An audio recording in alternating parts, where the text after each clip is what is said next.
being human, that can be challenging for our parents or the people who raised us, you know. It's not always true. Yeah. But there are definitely, I think, a lot of instances that are flowing through my mind right now where it is held up to be a true statement. Mm-hmm. Yeah. And so I think that, you know, again, because it is a relationship, that's implying there's two people involved, be it a partners or being it a working relationship or a parental, you know, child relationship. I think it's one part of me being able to, like you said, be aware of how I'm defining and describing myself, but it's also my responsibility to give the person I'm in the relationship with the grace and the freedom to be what they need to be and to allow them the space to be fluid. Yeah. And to grow and to change. Mm-hmm. Yeah, and not hold them to your perception of them. Like, you know what I'm saying? Like sometimes someone may do something, may change a behavior that is actually a really positive change. That's for the good of themselves and even for the benefit of those around them. And that people will be like, yeah, but you're not, you know, you're always late. You know, you're not the on-time person. You know, just to give an example. You know, it's like when then we just, with innocence, we hold people to just our past perceptions of them. That's instead of being like, oh wow, that's really cool that they're making that effort to change that part of themselves and to change a habit. That's really awesome. That's, you know? Exactly right. And I would even, to kind of go on a side note here, I really love that you just said the word innocence, because that's one of the things Dr. Hawkins, I've been listening to Dr. Hawkins a lot lately, and one of the talks, which is about a 6-hour talk, it's broken into parts. He talks a lot about finding the innocence in everything that you're looking at. And I think this holds true, especially inside of a relationship, when you see a behavior that maybe you don't understand or that you disagree with or that puts off an energy that doesn't feel correct, whatever that means to you, to look beyond that action and find the innocence behind the action. And I think when we allow ourselves to do that, then we don't put the other person into that I am or they are box. We don't put that weird obligation or expectation on them. Even people we don't know. Yeah, yeah. And I think also have,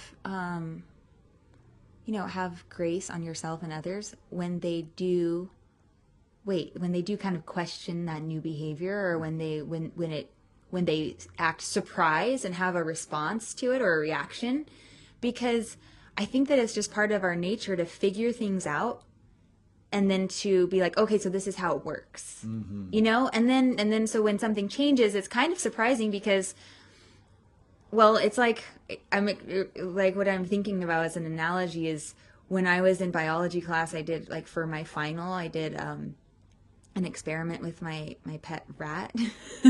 And like no rats were harmed in this experiment. I said, when I said that, I was like, oh my God. But, so I made a maze and had different colored doors to see if she would figure out which door the food would be behind. Now, I don't know if she could tell by color or by sense of smell or whatever. Really, it wasn't like a very professional experiment. But what I did observe is that when I would put her in the maze, she would always go the same direction that she found the treat last. Which I think is like kind of our normal, like I think that's normal behavior within all mammals. Is like, oh, well, like this is how it works, right? So I'm just going to go this direction first. And then I realize, oh, well, it's not that way anymore. So now I got to look again. It's the same thing, I think, when we're dealing with interpersonal relationships with other humans. Like we kind of have, well, this is how this person acts, so I'm going to go in that direction. And then I realize, oh, they're actually not acting that way, even though I expected it.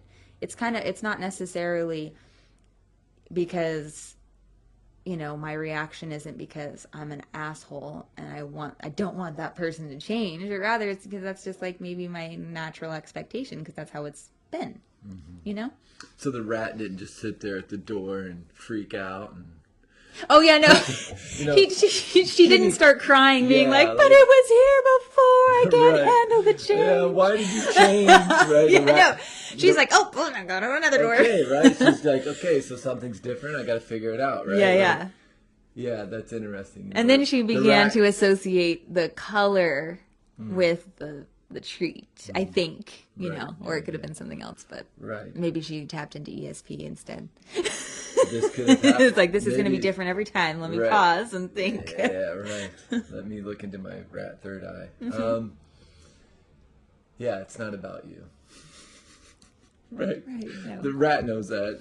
The rat's like, oh, this isn't about me. Like, Yeah, I I know. just need to figure out where that damn treat's at, right? I think that's a good place to go into my second thing I wanted Yeah, yeah. to talk about. And the second thing I want to talk about is you said badge of shame. Ooh, I about fell on my seat when you said that. Well, those are the actual lyrics. Oh, I know. Okay. I understand you well enough to know you've watched that. I don't even want to guess how many times, and those were quotes. But the idea of wearing that like badge of, I mean, it's kind of like the Scarlet Letter Oh, in yeah. some ways. Oh, yeah, totally. There's, It's- I mean, there's so many things that we can think about in society. Prison suits. I've heard about rape cases where like the rapist like has scarred people and done weird ass shit, right? To put that on there, like, but just this idea of like a badge of shame. God, how many people right now like listening to this? How many people right now sitting in my chair have these weird badges of shame? You know, I Yeah. know that I do. I know I catch myself sometimes wearing a badge of shame over the silliest shit in the world. Stuff that doesn't really matter. I'll find myself being shameful over it. And instead of just taking that off, right? Because a badge, all you have to do with the badge is just kind of push the little like pin in or the and just pull it off. You don't have to wear it. You can let go of that badge, you know? Yeah. You can let go of that badge. You can take that badge off. Esther Hicks, actually in the blog that you were referring to yesterday, I actually put a quote in there that says, you know, we are so free we can choose bondage, you know? And by wearing that badge of shame all the time, by holding yourself, Yeah, or to parts that- of yourself, yeah. thank you, parts of yourself to that one choice, that one decision, that one whatever, and just allowing it to dictate and control your existence. Please don't do that to yourself. The other parts of you are waiting for you to let go of that so that you can be integrated, so that if I'm wearing a badge of shame, can I be a whole person?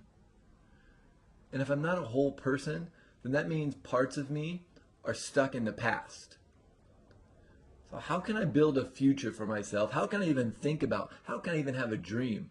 One of the things, you know, you and I talk a lot about is that there seem to be a lot of life coaches, success coaches, holistic lifestyle coaches that are really like big on like, you got to have a dream. If you don't have a dream, you'll die. Well, what if I'm so stuck on my shame that a dream isn't even a possibility? Because I'm so scattered throughout my past. I'm replaying this story in my brain, in my mind, in my fascia. It's in my body. I heard a story yesterday about someone who was very overly concerned with her looks. She was very competitive. She was very carried a high expectation that no one could ever meet. And she died at a young age, in her 40s, of cancer. She died of I believe, brain cancer. And I thought, wow, the shame and the guilt and that she was carrying killed her. Shame kills. It kills. Or it drives you to doing actions that will kill you. If it doesn't actually kill you and infest your body, it will drive you to do things that you won't be able to overcome. Mm-hmm. And so hearing that, this idea of wearing a badge of shame was just like, because I think about, there's lots of things I've done in my life that I, for a long time, carried a lot of shame around. Some of my actions, being abusive. You'll get to hear about them in the book when it's ready. It's fiction. It'll be on the fictional shelf. I don't think so. They are, yeah, and I do. Actually, the book that I'm in the process of completing right now, I share a lot of my shame. I would say 90% of the shame that consumed me no longer consumes me. I put it in the book. I put a lot of it in there. And, one of the things that I believe is that, secrets are a false sense of empowerment for our egos. But they are torture. They're a burden for our souls. And if you're carrying around shame, let it go. Like, stop carrying that secret around. Yeah, and I think also that shame and guilt, while they are very uncomfortable feelings and they can produce such unwanted situations in our life experience, shame and guilt can also be like kind of a big bright shining arrow of, hey, like, this is exactly what you need to work on letting go. This is exactly, I don't even mean work on letting go. This is what, like look at shame as kind of a clue and a marker to, oh wow, this is actually not how I would like to express myself in the world. So instead of using shame and guilt that's present to just shame and guilt yourself more, look at shame and guilt as like, oh wow, this is like a shining opportunity right here for me to see more clearly what I don't want to express any longer. And many times the things that we're holding ourselves to, we're no longer expressing in the world.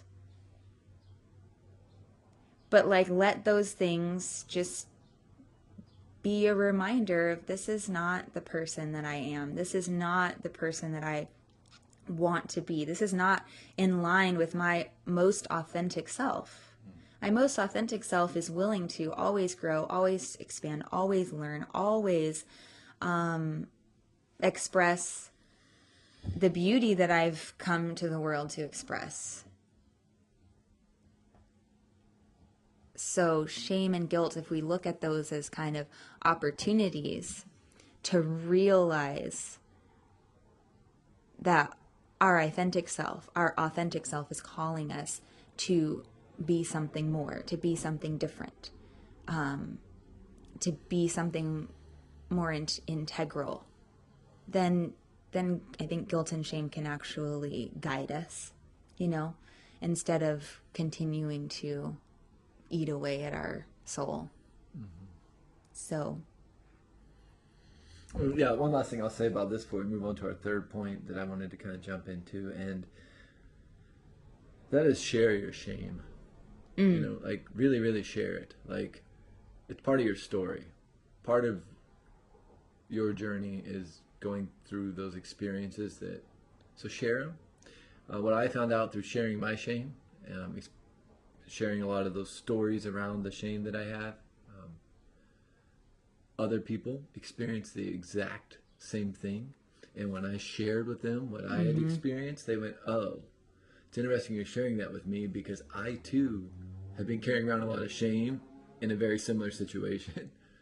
I too feel shameful for this neglect or this abuse or this experience.